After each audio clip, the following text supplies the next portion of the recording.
Hello class, welcome to the overview of cybersecurity lecture video.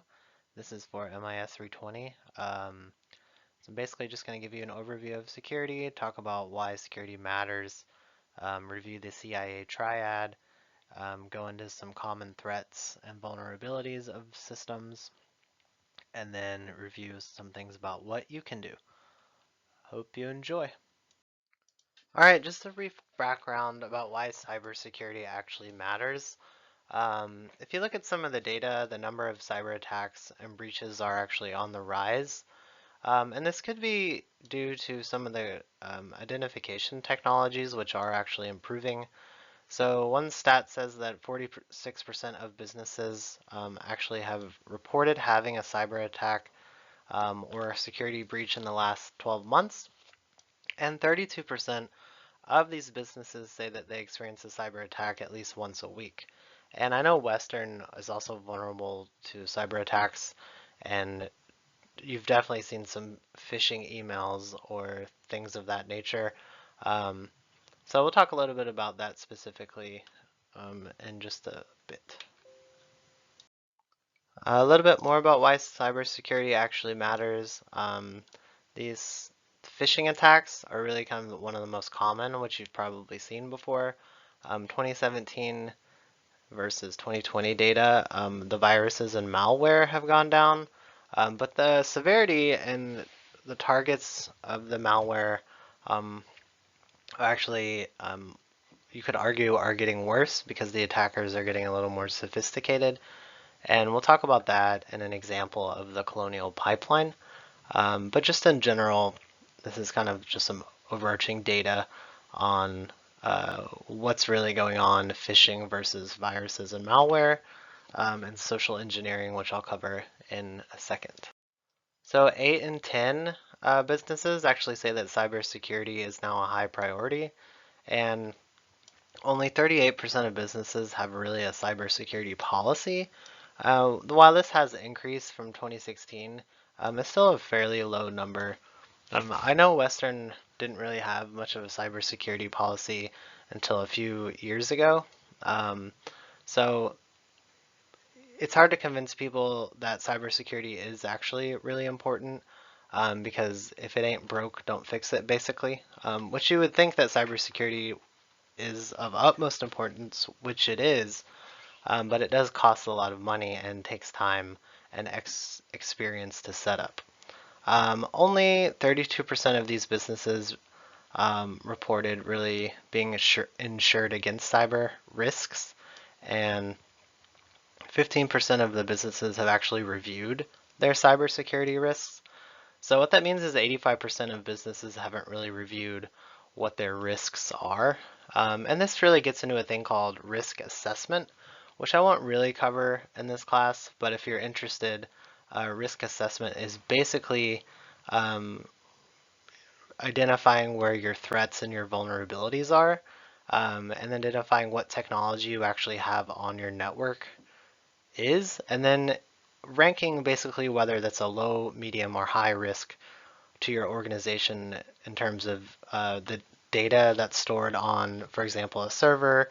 Is it highly confidential? Is it highly important? Um, Things like that. So if you want to know more about cyber risk, we can talk about that um, offline. But for the purposes of this class, we will really just focus on kind of this motivation behind cyber security. So here's a definition of cybersecurity. It's really the protection of information and information systems from unauthorized access, use, disclosure, disruption, modification, or destruction in order to ensure confidentiality, integrity, and availability. And basically the confidentiality, integrity, and availability make up this thing called the CIA triad, which is kind of the foundation of a framework to really think about information security and cybersecurity. So I'm going to talk about the CIA triad next. So again, the CIA triad, it's not the CIA that you're thinking of probably.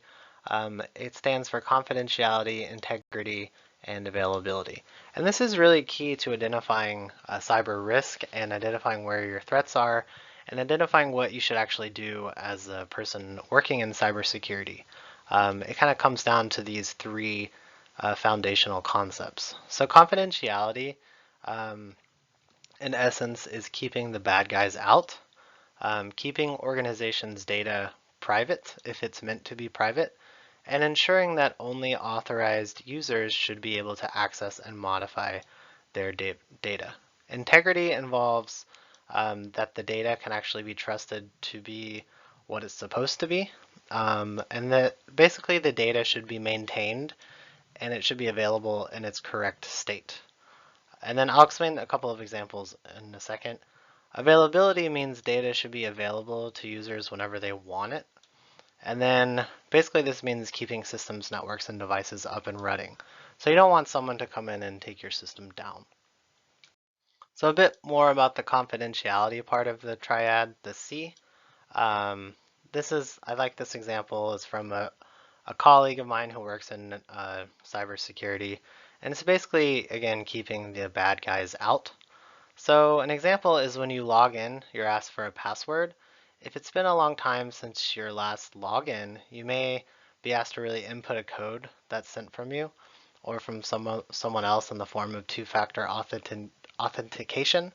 And basically it's ensuring that the password you use is the password that's supposed to be used to get inside the system. So it's making sure things like things like two-factor authentication are in place so that someone else doesn't really get your password and then gets in the system easily. So this two-factor, I didn't create a bullet point here, so I'll just say 2F. Also, it's really under the umbrella of multi-factor, so you could have like three-factor, but a common form is two-factor. It's basically having your password, and then if you're trying to log into a system that you don't normally log into, for example, through a device that you don't normally log into the system, then the system will send another device or have another way of identifying whether it's you or not. So an example of this, could be like logging into your email, um, Gmail, for example. So I'll just write Gmail here. And it might seem annoying, but for example, if I log into my Gmail on my home computer, I can kind of go in because it's a device that I often log in to Gmail with. But if I log into Gmail on my work computer, if I haven't logged in a long time, Google will send me a text message code prompting me to enter the code so that they verify it's me. So it's basically the two-factor is one is the password, and then two is the code. So that ensures that the bad people don't get in, basically. And it ensures that my data remains confidential and only accessible to me. Um, okay, so that's an example of confidentiality. So data integrity basically ensures that your data is actually what it's supposed to be. So an example is data integrity is provided by making sure your purchases, so for example on Amazon or wherever, reflected in whatever account you're using, are actually the purchases that you made.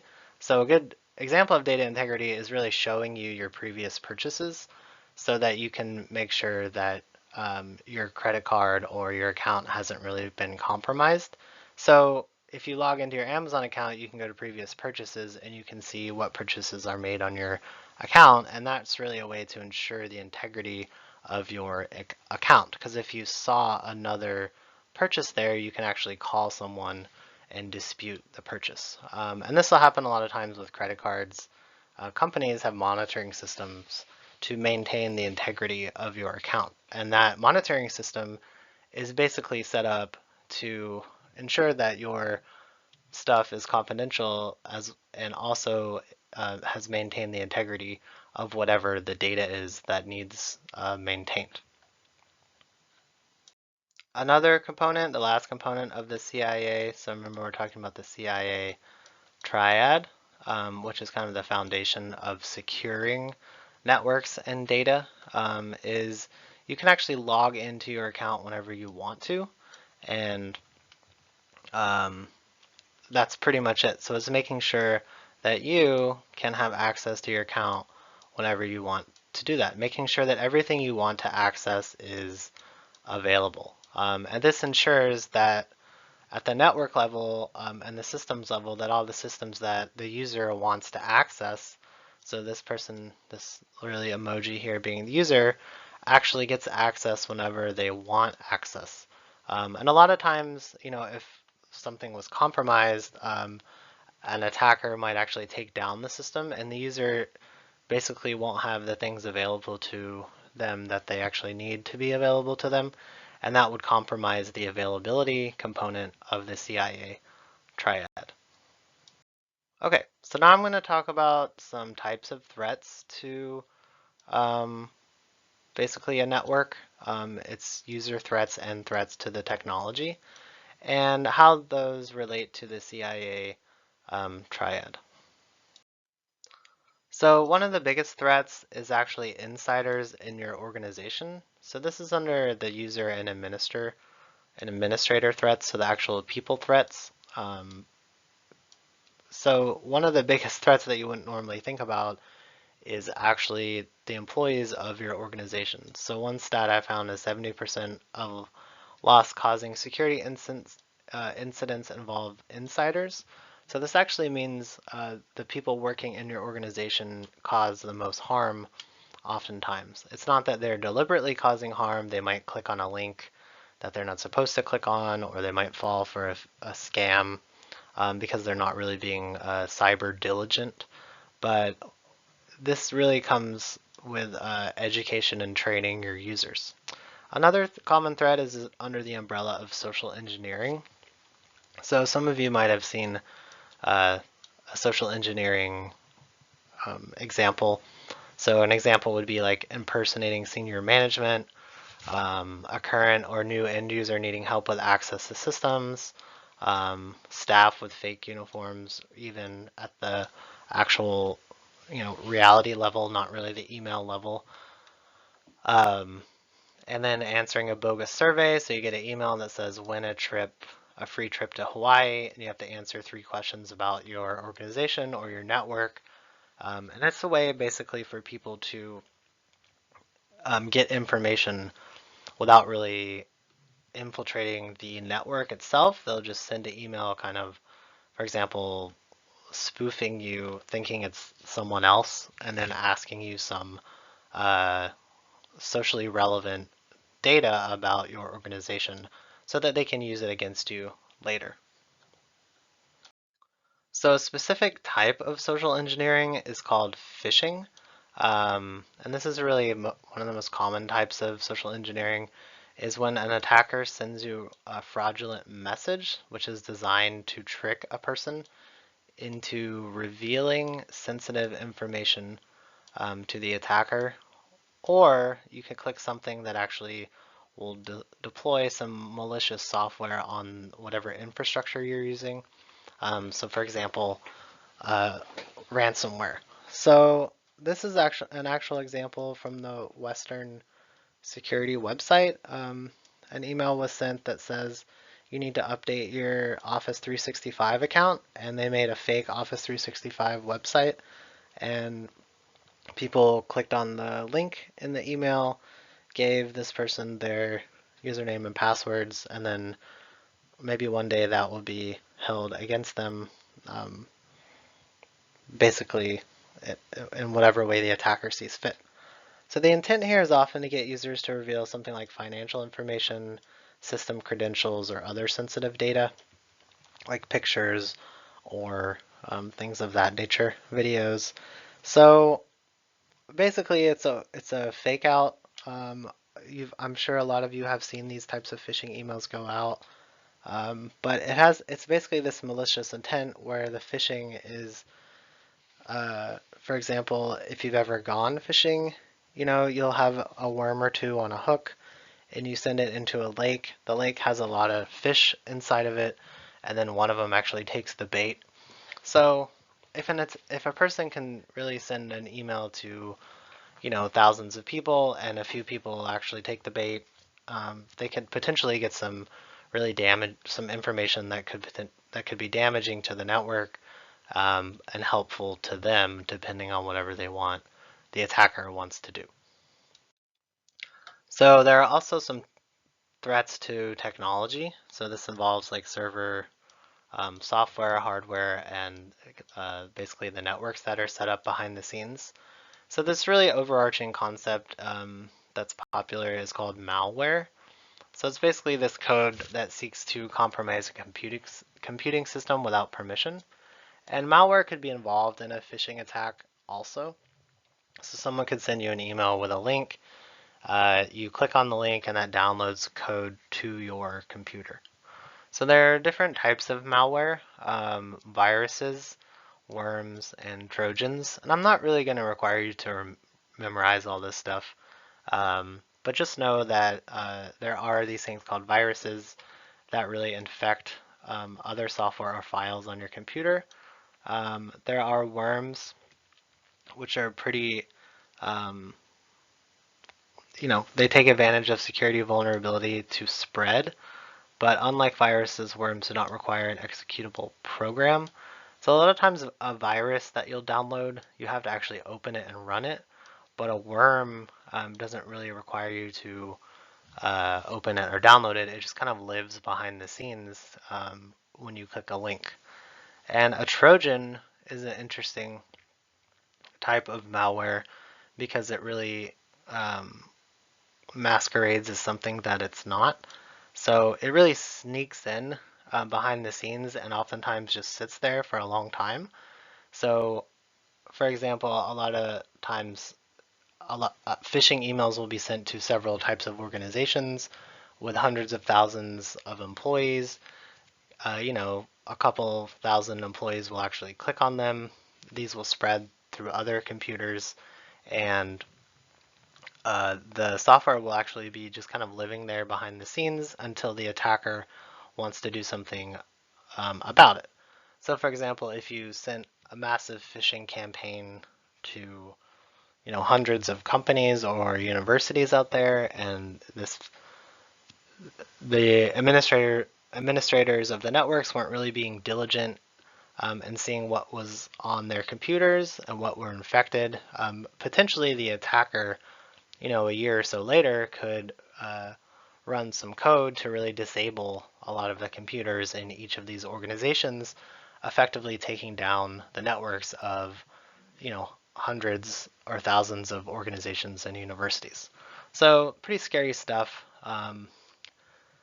Don't click on any links, basically, that you don't know where that's coming from. Okay, so those are some of the threats. There are more threats, but I'm really only going to require you to know about those types of threats at more of a higher level.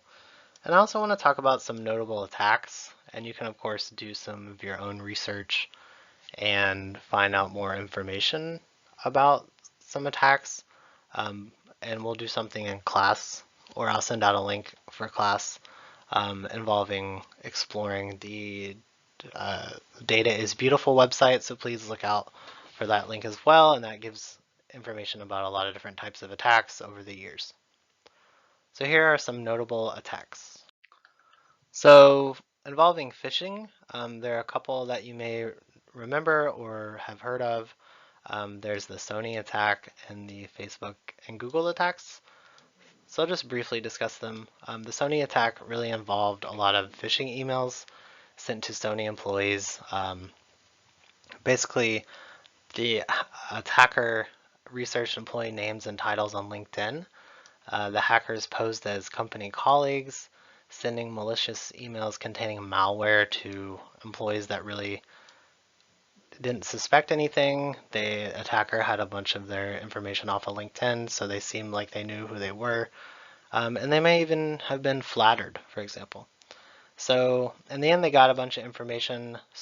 The attackers stole more than 100 terabytes of company data, including newly released files, financial records, and a lot of customer data. So things like PlayStation data, a lot of passwords associated with that.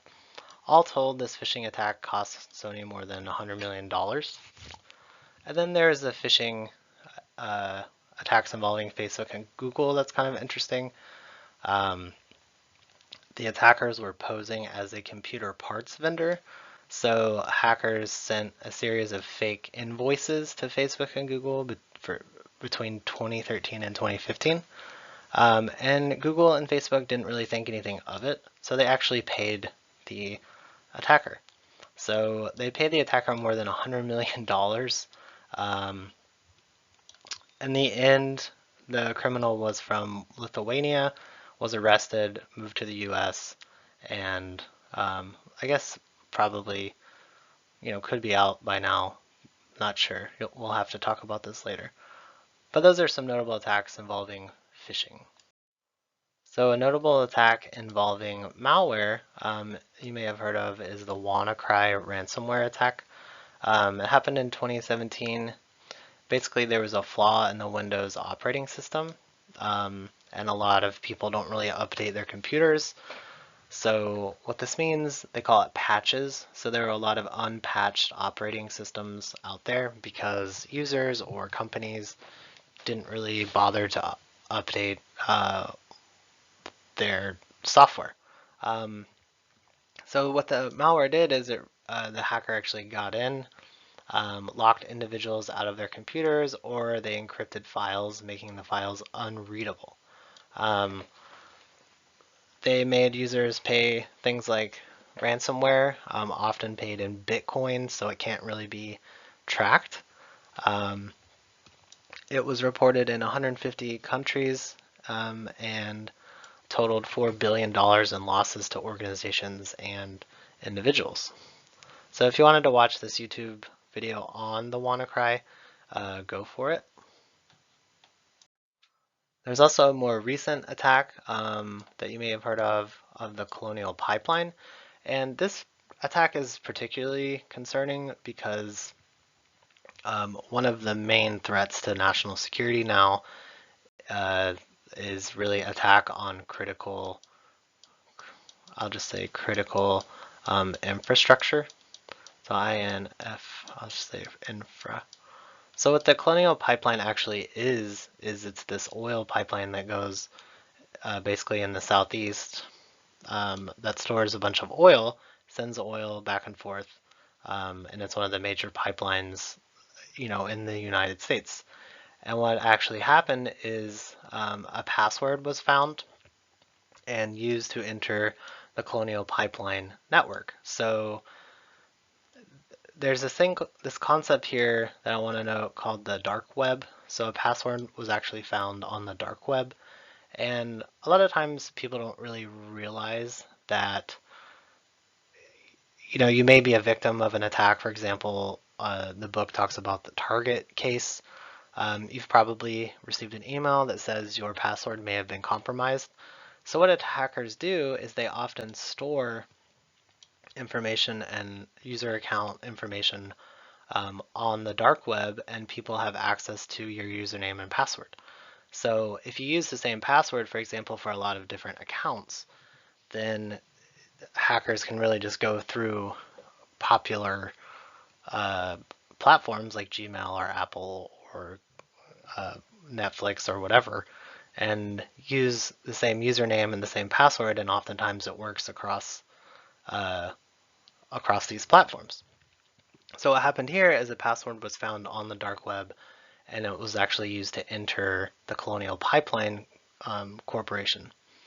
And there's a group identified as the dark side accessed the Colonial Pipeline network through this username and password. The attackers stole 100 gigabytes of data within basically 2 hours because these systems really weren't in place because they had access to the network through this username and password. Also, after they stole the data, they infected the Colonial Pipeline network with ransomware. And the ransomware basically said, we're going to shut down your system unless you pay us a lot of money. So the Colonial Pipeline basically, the company basically shut down the whole pipeline, the whole system, so that the ransomware couldn't spread. So basically, if the ransomware spread, then the attackers would have access to a bunch of data. So the IT administrator said, basically, just shut down. So this caused a lot of panic. Joe Biden declared this as a national state of emergency, and it was shut down for a couple days. Eventually, the Colonial Company said, we can't do this, so we need to pay the attackers, and they were paid 75 Bitcoin, which at the time was worth $4.4 million. And again, this is a concern for the future because this infrastructure is basically critical to the functioning of the United States. And if a hacker can just simply get in with a username and password, there's really no telling where they're going to strike next and what infrastructure will be compromised. All right, and now I want to talk about some things that you can actually do. So at the organizational level, you may be trained or you may have the ability to train staff. One of the things MIS people actually do is they do cyber risk. And what an MIS person will do is they'll go into a consultant, or they'll be a consultant and they'll go into an organization and really assess cyber risk. And a part of doing that involves training staff and saying, you don't need to click on this. This is some examples of this. Here's what phishing is. Here's what malware is. So it's not really technical like you may think it is. It's more risk assessment, which really doesn't involve any coding or programming or anything. And it's a lot of people skills. So interviewing people, figuring out who's really at risk, what systems are at risk, what systems involve what data. Basically doing a lot of anthropology and kind of understanding the culture of an organization and trying to change the culture of an organization more towards cyber diligence. Another thing you can do is keep software updated. You know, a lot of times people don't update their software, and that's how hackers will actually get in and steal your stuff. You may not think that you're being targeted, but there are programs out there that basically just scan networks for vulnerabilities.